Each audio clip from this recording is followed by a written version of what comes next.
Salut, c'est l'Externe, un podcast créé par une étudiante en médecine pour toutes celles et ceux qui veulent bien l'écouter. Salut, bonne année à toi. Ça me fait plaisir de te retrouver depuis presque un mois d'arrêt quasiment. Et aujourd'hui, on se retrouve pour un épisode qui va parler d'un thème qui est assez récurrent en cette période de l'année. Certes, on est le 26 janvier, mais ou 24, je sais plus quand est-ce que je sors cet épisode. Enfin bref, mais c'est un thème qui est souvent abordé en ce début d'année, c'est les bonnes résolutions. Alors pourquoi en fait déjà j'aime pas trop ce terme de résolution parce que même si au niveau de la définition entre résolution et objectif, par exemple, objectif, selon la définition donc du Larousse, c'est un but, un résultat vers lequel tend l'action de quelqu'un ou d'un groupe, alors qu'une résolution, c'est un acte par lequel, après réflexion, on décide volontairement d'accomplir quelque chose. Alors moi là, c'est vraiment que mon interprétation personnelle. Je préfère le terme d'objectif parce que j'ai l'impression que c'est plus justement lié à l'action et au fait d'entamer quelque chose. Si vous êtes un petit peu chaud en psychologie ou si jamais c'est un sujet qui vous intéresse, je vous mets en description, comme je fais assez souvent, un lien vers le référentiel de psychiatrie qui est celui de 2014 parce que malheureusement il est pas en ligne, le nouveau, enfin on peut pas y accéder, qui en fait parle du cercle de Podcheska. C'est un cercle en fait qui est en 6 étapes et qui permet de montrer les différentes étapes au changement d'un comportement. Donc il y a la pré-contemplation, la contemplation, la détermination, l'action, le maintien et parfois l'échec ou justement le fait de continuer de maintenir cette action. Et en fait, je trouve que la résolution, c'est plutôt de l'étape de la détermination. Je suis déterminée à faire une action, mais je l'ai pas encore entreprise, alors qu'avoir des objectifs, je trouve que c'est plus proche du fait de... C'est plus concret. C'est pas juste une pensée que tu formules. Avoir des objectifs, souvent tu as un plan, ça y est, il est construit. Et là, donc je préfère ce terme d'objectif, surtout aussi parce que c'est moins volatile. Les résolutions, c'est vraiment quelque chose où souvent on s'y tient 15 jours, grand max, début janvier, parce que tout le monde le fait, qu'il faut changer de comportement. C'est aussi quelque chose que je trouve... pas forcément normal de juste attendre en fait le 1er janvier ou le 1er septembre, ça dépend, pour pouvoir changer de comportement ou supprimer un comportement ou une attitude que tu n'aimes pas dans ton mode de vie. Je pars du principe que s'il y a un truc qui te saoule, t'as pas à attendre 3 mois pour le changer. C'est dur de vouloir changer un comportement, c'est dur de mettre en place des habitudes, mais ça justement on en parlera dans un autre podcast. Fixer des objectifs, ça, mine de rien, c'est pas une étape futile en fait, c'est vraiment quelque chose d'assez réfléchi. Avoir des objectifs, je trouve ça vraiment important parce que l'année dernière, donc j'ai passé cette phase d'arrêt maladie donc que j'ai eu à cause d'un burn-out qui a duré donc 2 mois et demi où je n'ai rien fait. Il y avait pas de notion en fait de lendemain, je savais pas quoi faire de mes journées, j'avais pas d'objectif, j'avais pas d'envie. Ça c'est aussi lié au burn-out, hein. C'est surtout en fait c'était très bizarre parce que j'ai toujours été quelqu'un qui avait un objectif assez précis de ce que je voulais faire, un plan sur plusieurs années, et là le fait de se retrouver dans la situation inverse où je savais pas quoi faire, je savais pas si médecine c'était le bon choix au final, est-ce que je me suis engagée dans la bonne direction, enfin beaucoup trop de questions à ce moment-là qui me tournaient en tête. Ce que je trouve bien, c'est que maintenant en fait ce futur il est plus flou, tu vois. Je suis passée à une étape où au final maintenant je peux m'imaginer dans quelques années où est-ce que je serais. Bien sûr, c'est difficile parce qu'il y a toujours ce choix de spécialité, ce choix de ville qui donne ce flou que malheureusement je ne peux pas gérer, mais je me dis, non, médecine, c'est quelque chose que j'ai envie de faire, ce sera le métier que je vais faire plus tard. Quoi, je ne sais pas, mais en tout cas, c'est ce que j'ai envie de faire et ça permet de répondre à cette question. Et le fait, en fait, d'avoir aussi de bons objectifs, ça m'aurait très sans doute évité cette période de burn-out et d'arrêt parce que je m'étais fixé des objectifs beaucoup trop hauts. Il me semble que j'avais pour objectif d'être assez bien classée aux ECN et je m'étais mis une pression assez importante au final qui m'a rattrapée vite, et je pense que si j'avais été plus indulgente avec moi-même, je me serais pas mis dans ces dispositions, je serais pas arrivée sur les rotules comme je l'ai fait. Et justement, à quoi ça sert donc de fixer des objectifs ? Comme je l'ai dit, en fait, ça sert à te fixer un but, à ce que tes journées elles aient un sens, entre guillemets, parce que si t'as pas d'objectif, autant rester au lit en fait. Pour moi, avoir des objectifs, ça permet de structurer ta vie. Et je regrette pas de m'être fixé de mauvais objectifs en étant très dur avec moi-même et en me demandant beaucoup, parce que justement ça m'a permis de me remettre en question par rapport à moi, par rapport à ma méthode, et ça c'est vraiment ultra intéressant dans le sens où si j'avais pas échoué, eh ben j'aurais pas su qu'en fait là j'ai atteint ma limite. Ma limite c'était ces 6 premiers mois d'externat que je ne referai jamais dans ces conditions, où je les ferai différemment, parce que j'ai supprimé des choses que j'aurais pas dû supprimer, comme le sport qui est vraiment quelque chose qui moi m'aide. Toi ça peut être, je sais pas, passer un moment avec ta famille, prendre un café avec des potes, ça peut être n'importe quoi, mais si toi ça c'est quelque chose qui te permet de vivre correctement et d'aller bien, même si c'est 1 ou 2 heures par semaine, il faut pas les enlever, et moi c'est ce que j'ai fait, j'ai enlevé ça parce que je m'étais fixé un objectif qui prenait beaucoup trop de place, et ça c'est bien aujourd'hui parce que je sais qu'il faut plus que je fasse. Ça permet aussi de remettre en question sa méthode. Clairement c'était pas la bonne, parce que je me suis ultra surmenée et au final les résultats ils étaient pas là parce que j'ai quand même eu des rattrapages. Mais ça fait plusieurs fois que je prends pas le bon chemin. C'est par exemple, je m'étais fixé aussi comme objectif de faire la passesse en 1 fois. Surtout par question d'ego, hein, faut l'avouer, parce que beaucoup de gens disaient que c'était pas possible de le faire en 1 fois, machin et tout ça. Bon, il s'avère que, effectivement, je n'ai pas pu la faire en 1 fois. Et déjà, ça m'a un peu remis à ma place. Voilà, calmons-nous. Hein. Ça m'a calmé. 17 ans, voilà, j'étais un peu trop confiante. Donc voilà, je suis pas un génie. Et c'est bien de s'en rendre compte suffisamment tôt dans sa pratique, je pense. Le fait d'avoir redoublé cette passesse, j'ai acquis des connaissances qui sont beaucoup plus solides que les connaissances que tu peux avoir avant un partiel et que tu oublies le lendemain parce que t'as révisé au dernier moment. Là, au moins, je sais que ma base, elle est à peu près solide aujourd'hui, donc ça, je regrette pas, mis à part le fait que j'ai perdu 1 an. En soi, c'est pas perdu vu que je sais pas. Mais bref, je le vois comme plutôt une opportunité ça m'a remis à ma place, entre guillemets. Et ça m'a permis d'avoir des connaissances beaucoup plus fortes. Mais aussi avoir des objectifs, quand tu les réussis, quand tu les valides, en fait, ça montre que ta méthode, là, justement, elle marche. À défaut d'échouer, si ça a fonctionné, c'est que tu prends le problème dans le bon sens et qu'au final, t'arrives à atteindre le but que tu t'es fixé. Quand on fixe des objectifs qui sont beaucoup trop hauts, comme ce que j'ai pu faire, ne pas les prendre trop à cœur. Enfin, forcément que tu les prends à cœur. Je l'ai pris à cœur au début de me dire, mais c'est pas possible. Pourquoi j'y arrive pas à faire l'externat? Ça fait 6 mois, quoi. Ça fait que 6 mois. Ça dure 3 ans, l'externat. Ça fait que 6 mois que je suis là et j'en peux déjà plus. Donc, est-ce que c'était déjà dur avant? Sans doute. Mais ça, plus ça, plus ça a fait que j'ai dû m'arrêter. Mais ça permet, il faut prendre du recul sur vraiment les objectifs où tu les as mal construits, parce que là, vu qu'il était tellement important, tellement dur, tellement pas raisonnable en fait, l'issue elle allait forcément mal se passer. Et prendre du recul par rapport à comment fixer ses objectifs, c'est pour ça que j'ai envie de faire cet épisode aujourd'hui, parce que pour moi il y a 4 qualités, 4 éléments qui doivent être pris en compte pour fixer de bons objectifs à moyen, long terme ou même court terme. Par exemple, si on prend mon exemple, mon objectif à long terme, c'est d'être médecin. Alors certes, c'est un objectif qui est ultra loin, et justement, c'est pour ça pour moi, il faut les découper un peu comme dans une pyramide, genre ton objectif, ton pourquoi tu fais tout ça, entre guillemets. Mais je reviendrai sur un autre épisode du pourquoi, parce que c'est une question ultra intéressante qui mérite qu'on s'y attarde. Et donc, si on prend cet objectif à long terme, c'est devenir médecin. À moyen terme, c'est finir l'externat. À court terme, c'est valider les partiels. Et à très court terme, c'est valider la journée. Voilà, à peu près, c'est comme ça que je vois cette pyramide. Si j'avais que cet objectif de devenir médecin, et ça je m'en suis rendu compte, c'est que, en fait, c'est vachement loin de se projeter. C'est très, même si je serais interne, déjà, c'est difficile de se projeter en tant qu'interne, sachant que je sais même pas l'aspect que j'ai envie de faire, et que je sais pas dans quelle vie je vais être. Je trouve ça difficile. Et encore plus d'être médecin, parce que médecin, faut être thésé, donc t'as fini ton internat, c'est super loin en vrai. Finir l'externat, ça me paraît très loin aussi, alors qu'au final, ce sera dans 2 ans et demi. Ouais, 2 ans et demi. Voilà, ça me paraît loin et en même temps pas si loin. Le concours, il me paraît pas si loin non plus. Valider les partiels, là, c'est plus court. Ça peut paraître futile de se dire faut que je valide les partiels, mais au final ça sert une cause qui est beaucoup plus grande, qui est justement cet objectif à long terme de devenir médecin. Et parfois je sais que moi je l'oublie, ce genre de truc. Pourquoi est-ce que je m'embête à apprendre tout ça alors que très clairement il y a des choses que j'utiliserai jamais?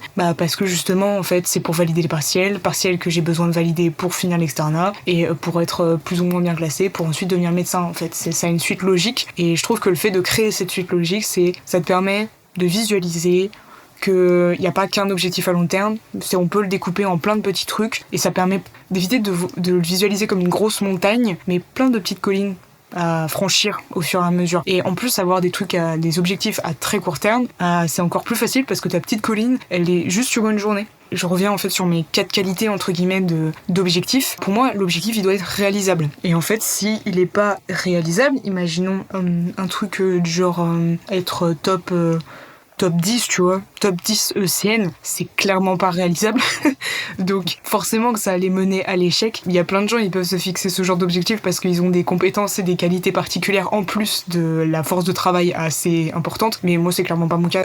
La deuxième notion pour, je pense, fixer de bons objectifs, c'est qu'ils soient quand même challengeants. Parce que, tu vois, fixer top 9000, sachant qu'on est 9000, c'est beaucoup trop facile.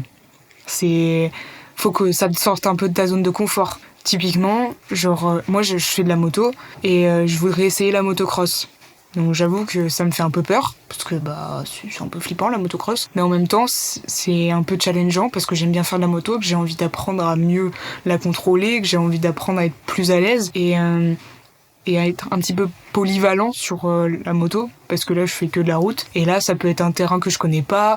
J'aime bien apprendre, et donc j'aime bien quand c'est un peu challengeant. Donc c'est pour ça que je trouve que ça devrait être une des qualités que toi tu dois, quand tu poses ton objectif, est-ce que ça te challenge ou est-ce que c'est déjà quelque chose que tu sais faire, tu vois, par exemple quand t'es musicien et que t'apprends une musique, tu vois, typiquement AC/DC, c'est des musiques pour des musiciens qui sont pas super dures à apprendre techniquement, mais c'est très efficace, mais ça te sort pas de ta zone de confort. Alors que, je sais pas, un autre morceau de métal, par exemple, déjà le métal ça va beaucoup plus vite que le rock, ça sera beaucoup plus challengeant d'aller vers ce genre de musique que d'aller vers les trucs un peu basiques que, certes, ils sont efficaces, mais que toi ça te fait pas sortir de ta zone de confort, tu vas juste utiliser les mêmes notes que d'habitude, ça sera facile, tu vois. Et il faut que ce soit, donc une troisième qualité, il faut que ça soit un objectif qui ait du sens.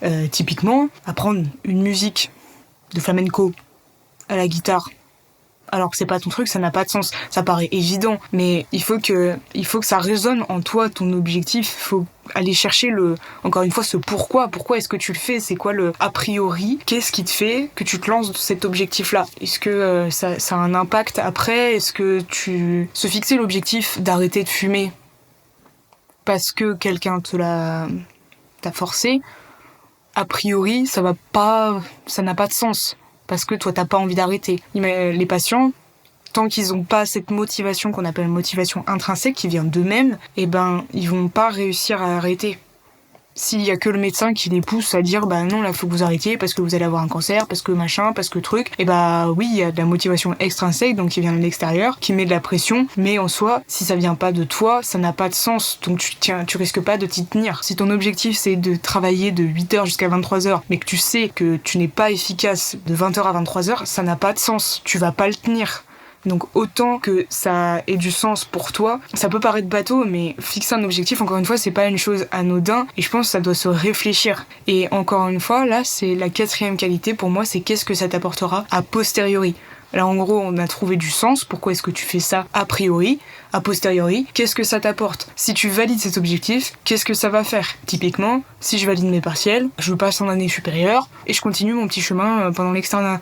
Truc bateau, mais qui au final a du sens et qui en plus me rapprochera de mon objectif final qui est d'être médecin. Et même a posteriori, ça m'apporte le fait que j'aurai pas de rattrapage, ce qui est quand même vachement cool et beaucoup plus tranquille au niveau de l'esprit, et tu peux profiter tranquillement de tes vacances. Et surtout aussi, ça, encore une fois, ça va valider ta méthode. Si t'as pas de rattrapage, c'est que ta méthode était bien et que t'as suffisamment bien appris les choses pour tout valider et que t'aies pas besoin de revenir dessus. Après, comment fixer des objectifs? Là, je vais plutôt m'attarder sur les objectifs à très court terme. Par exemple, dans une journée, moi, je sais que j'ai beaucoup de mal à me mettre au travail quand je n'ai pas prévu la veille ce que j'allais faire. Et c'est pour ça que je fais des to-do list. Au début, moi, je pense que je surestimais encore une fois les capacités, ce qui faisait qu'il y avait un énorme surmenage de moi-même, en fait. Je travaillais beaucoup trop pour au final ne pas être efficace tout le temps. Alors que maintenant, j'ai réduit un petit peu ce temps de travail déjà parce que je peux me le permettre, parce que je n'ai pas de partiel pour l'instant. du fait de mon redoublement et tout ça. Ça, c'est quand même un soulagement incroyable. Je vais pas le cacher. Et surtout, ça me permet d'être plus... de me prendre mon temps, de faire comme j'ai envie. Et pas de me foutre la pression à absorber 10 livres de CN en 3-4 mois. Donc c'est quand même un peu royal en termes d'apprentissage. Mais justement, de faire ces to-do list, déjà, encore une fois, ça revient sur ce fait de structurer la journée. Ça veut dire j'ai ça à faire. Et ça permet aussi de se rendre compte de ce qu'il faut faire et de ne pas, de ne pas procrastiner. Mais ça, ce sera encore un autre épisode que je sortirai plus tard sur comment arrêter de procrastiner. Ou au moins 5 méthodes ou 3, 4, enfin je sais pas combien de méthodes je donnerais que j'utilise quotidiennement pour essayer de lutter contre la procrastination qui est super forte parce qu'on est dans un monde qui bouge tout le temps. Avec les réseaux sociaux, c'est très dur de détacher. YouTube, c'est très dur de détacher. TikTok, j'ai pas TikTok, mais Instagram, c'est pareil parce qu'il y a les Reels, you know. Que c'est très dur de décrocher de tout ça parce que c'est de la satisfaction immédiate et ça je te conseille plein de vidéos de dopamine détox. Ça m'intéressait pas mal de voir à quoi ça ressemblait justement le fait de ne plus avoir ces doses de dopamine. Faut savoir que moi pendant la passée j'en avais pas du tout des réseaux sociaux. J'avais juste gardé peut-être Messenger et j'avais tout supprimé sinon. Enfin bref, je suis partie beaucoup trop loin. Donc dans les to-do list, elles vont te donner cette petite dose de dopamine qui est beaucoup plus difficile forcément à aller chercher quand tu fais du boulot que quand tu vas scroller sur Instagram. Et ce qui est bien, c'est qu'en fait quand tu vas cocher une case, et ben en gros ça va faire la même réaction que si t'avais regardé un Reels. Bon certes, c'est beaucoup plus facile d'aller scroller que de lire son livre, mais justement, je pense que tu en ressortiras beaucoup plus de fierté d'avoir fini ton chapitre et d'avoir coché ta case j'ai fini mon chapitre que d'avoir coché la case imaginaire de j'ai regardé et j'ai scrollé pendant 2 heures. Alors c'est beaucoup plus facile à dire qu'à faire, c'est quelque chose que j'essaie d'appliquer tous les jours et c'est dur de pas procrastiner, c'est dur de s'en tenir à sa to-do list, mais aussi ce qui la rend moins impressionnante. Enfin, je fais pas des to-do list énormes, quoique en fait moi ça me permet je note vraiment tout ce que je fais, tu vois, par exemple, si je dois faire des QCM de tel ou tel item, je vais pas juste noter QCM. Je vais vraiment noter QCM, item machin, deuxième petit point, QCM d'item machin, et c'est pas grave si la liste, en fait, elle est super longue, mais parce que ça te permet vraiment de voir, de visualiser ta journée, de visualiser les tâches que t'as à faire et ça te montre en fait que t'as pas le temps, tu n'as pas le temps de scroller, sauf si tu l'as mis dans ta journée, je sais pas, 1 heure de sport, et ça tu peux le mettre dans ta to-do list. Moi je le sais que je le mets par exemple dans les rendez-vous, je mets rendez-vous médecin, rendez-vous sport, et donc certes ça me fait cocher des cases qui sont facile, mais justement c'est parfois aller au sport ça peut être difficile pour certaines personnes. Moi c'est quelque chose que j'adore et justement cocher cette case ça me fait plaisir parce que j'ai été au sport et en plus ça me rappelle que j'ai passé un bon moment, que j'ai bien fait de faire ça, que j'essaie de m'entretenir physiquement, que ça va m'apporter du bien-être, etc. Et mettre des tâches faciles, c'est aussi un des conseils que je te donnerais, c'est de mettre donc par exemple, c'est bateau, mais faire la vaisselle, si tu le mets dans ta to-do list, et quand tu vas la valider, déjà t'auras un peu rangé ton appart donc c'est pas mal, et puis c'est bête mais c'est des trucs faciles à faire comme aller faire ses courses, comme aller poster une lettre, des trucs faciles qui demandent pas trop d'efforts, tu vois, c'est pas apprendre 22 items de pédiatrie par exemple, c'est des trucs simples, mais le fait de les valider, ça va te valider toi, tu vas recevoir ton petit shoot de dopamine parce que t'avais fait les choses, parce que t'as pas passé ta journée à glander, parce que t'as été dans l'action, t'as rempli tes objectifs. Et forcément, le dernier conseil, c'est essayer de s'y tenir et de l'adapter. Par exemple, si t'as fait une liste énorme et que tu as vu que tu n'as pas pu tout remplir, c'est pas un drame, faut juste moins que ça se reproduise, que tu apprennes à mieux gérer ton temps par rapport à telle tâche. Je sais pas si t'as mis 5 items et qu'en fait au final t'en as fait que 3, peut-être que maintenant tu sais que pour un item qui fait 30 pages, imaginons tu mets 2 heures. Et maintenant tu sauras que maintenant il faudra que tu mettes, si t'as 3 heures dans ta journée, tu mettras que un item et demi. Parce que tu mets 2 heures pour chaque item. T'as compris le principe. Mais tu vas pouvoir adapter, et plus tu vas adapter et créer cette liste, plus tu vas te rendre compte qu'elle est plus ou moins correcte et avoir des objectifs que tu vas plus facilement remplir vu que tu te connaîtras mieux. En plus, ça te met un petit coup de pression quand même quand tu sais pas trop quoi faire. Et ensuite, pour cette dernière partie qui va justement... Alors oui, c'est un épisode qui va être assez court, mais je trouve assez dense en termes de contenu. Moi aussi, je me suis fixé des objectifs pour 2023. Je me fixe pas que des objectifs de travail, parce que je trouve ça déprimant.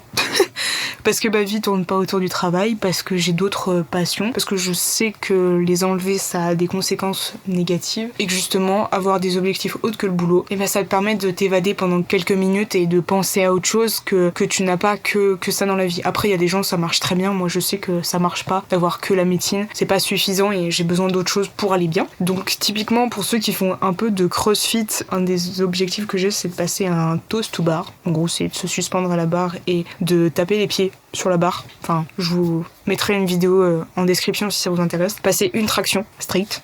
Voilà, j'aimerais bien arriver à faire ça. Et tenir un handstand, donc en gros se mettre sur les mains le long du mur et essayer de tenir ça. Le handstand, c'est un truc qui me fait un peu peur, le fait d'être la tête en bas, c'est pas quelque chose que je fais, j'ai jamais fait de gymnastique ou des trucs comme ça, donc c'est quelque chose qui me fait un peu peur, et les autres c'est surtout de la force musculaire, donc ça j'aimerais bien avoir validé ça à la fin de l'année. Un autre truc un peu au niveau sportif, comme je disais, c'est d'essayer de la motocross, parce que c'est quelque chose de différent. Autre truc plus culturel, à part tous ces trucs de brut, c'est lire 10 pages d'un livre autre que de la médecine, parce qu'au final je lis quasiment que ça. Pendant très longtemps je voulais plus lire parce que je faisais que ça de mes journées. J'avoue qu'en ce moment c'est difficile de s'y tenir, mais en me fixant cet objectif de 10 pages par semaine d'un autre bouquin, c'est quand même très facile à remplir, et surtout au final ça me fait 520 pages à la fin de l'année si j'y arrive. 520 pages, c'est un gros roman ou 2 petits romans autres, donc c'est pas mal. Enfin, c'est un des buts d'objectifs.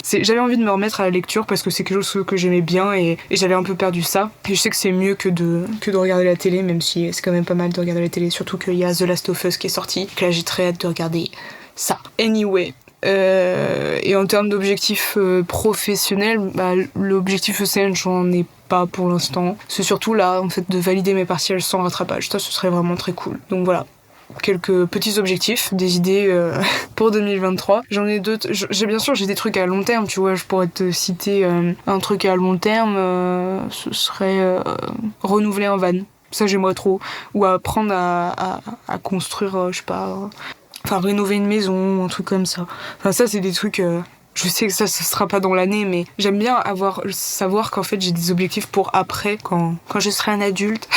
Enfin bref, j'espère que cet épisode t'a plu. C'était assez psychologique. Malheureusement, je n'ai pas pu faire d'interview parce que c'est beaucoup plus compliqué que ce qu'il n'y paraît. J'aimerais un peu augmenter la qualité du son et surtout pouvoir proposer des interviews de qualité avec un son qui est important quand même dans le podcast, vu qu'il y a quasi rien que ça. Donc voilà, le prochain épisode, il sera un peu différent des autres. Voilà, je tease, je suis déjà en train de le tourner actuellement. Et n'hésite pas à me dire tes objectifs en commentaire, soit sportifs, soit professionnels, de loisirs. Bref, ce que t'as prévu pour 2023. J'espère que ces petits conseils t'ont aidé, que je t'ai pas trop perdu. Comme d'habitude, le podcast, il est disponible partout, même sur YouTube, donc n'hésite pas à t'abonner à la chaîne YouTube. Tu peux suivre sur Instagram, salut c'est l'externe, j'essaye de poster des stories avec des mèmes ou parfois des informations en santé générale. Bon courage à toi pour l'année 2023. On se dit à très vite.